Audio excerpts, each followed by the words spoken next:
So, in order for the recommendations from the Communicating Science Effectively to be realized, every aspect of the community needs to be inspired, as we heard, to do its part to make communicating with public audiences about science more productive and, Alan, more human and more enjoyable, more joyful. Deep collaboration is necessary among science communication researchers in neighboring disciplines, practitioners, content experts, and the philanthropic community. So this esteemed panel of leaders in philanthropy, who would probably appreciate it if you did not approach them with your hand out during the course of the day,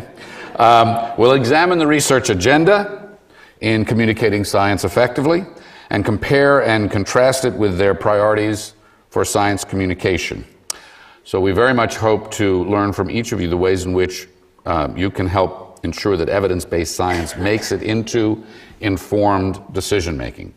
So let me do the introductions. Pleased to have Elizabeth Christopherson. She's the president and CEO of the Rita Allen Foundation, and she will be the moderator of this session. She's joined by John Burris, who's president of Burroughs Wellcome Fund, who in 1984 was the study director for the NRC-NAS committee chaired by Bruce Alberts that looked at the mapping and sequencing of the human genome. The committee recommended that that project should be undertaken, and several weeks later, talk about impact, several weeks later the NIH announced that they would begin the effort. Also joined by Mark Kastner, who after waiting a year and a half to be confirmed as President Obama's head of science for DOE, decided he'd be more productive becoming president of the Science Philanthropy Alliance. So ladies and gentlemen, welcome the panel, and Elizabeth, over to you.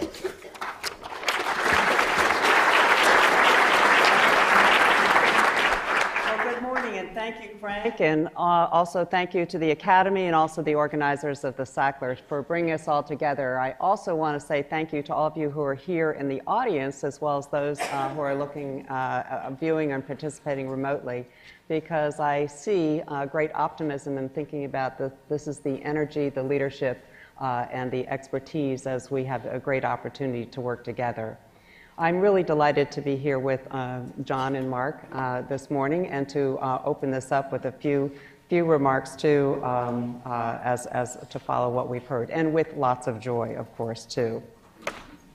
I think one of the things that has been emphasized is the need to collaborate, and surely we're here as collaboration is part of our DNA for the Rita Allen Foundation, and it takes a team effort to support efforts like this report, like the Sackler, and many other good efforts that are underway now. It might be clear, I think, as you've all heard, about the importance and the urgency of supporting these conversations now with so many important and new and emerging sciences, from gene CRISPR, gene editing, from artificial intelligence, and many of the other topics that are coming up. What might not be as clear is the fact that, excuse me, I'm playing with my clicker for a minute, is why a basic science funder is involved in something like this. So I want to tell you just briefly that since 1976, the Rita Allen Foundation has been supporting biomedical research scientists and giving them, at the early stages of their careers, funds to support greater flexibility investing in ideas that have above risk potential, with high-risk ideas. And now we're, in the last decade, have been thinking about the environment that our scientists are working in.